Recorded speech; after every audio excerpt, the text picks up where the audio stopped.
नमस्कार, आप देख रहे हैं यूटीसी न्यूज।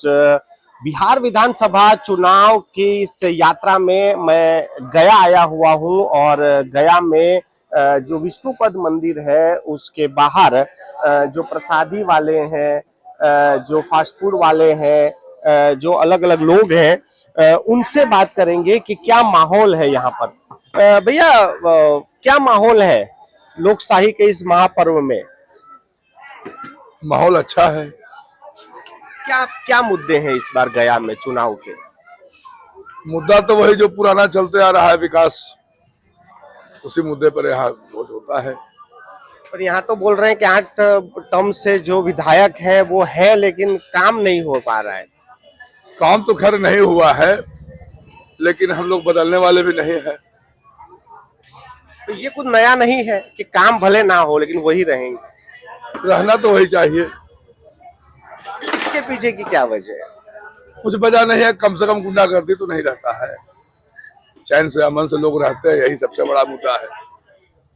मानो कि आप विधायक हो यहाँ के, सबसे पहले क्या विकास करोगे, क्या होना चाहिए? डेवलपमेंट होना चाहिए इस क्षेत्र में, कम से कम कुछ रोजगार होना चाहिए, और भी कई सुविधाएं जो यहाँ पर नहीं है वो सब क्षेत्र में होना चाहिए। खैर काम तो खैर कुछ नहीं किया है उन्होंने, उसमें कोई डाउट नहीं है।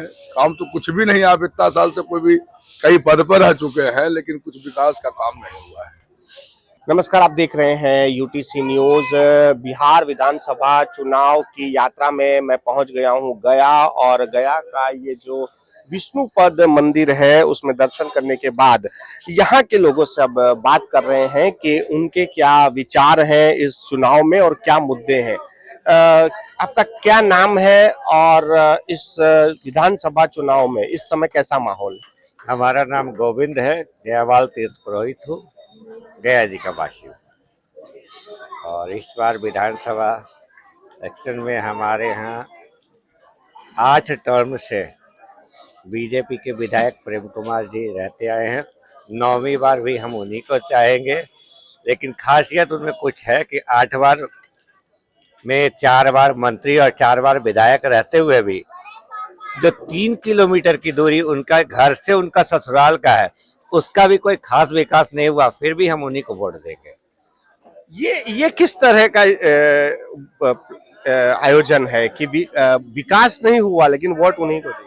क्योंकि वो शांति के प्रतीक हैं, लोगों के साथ अपनापन रखते हैं, इसलिए उनको वोट देंगे। कहीं कोई दादागिरी, कोई रंगदारी, कोई जिम्मेदारी नहीं करते हैं, जब बुलाओ आपके घर चले आते हैं।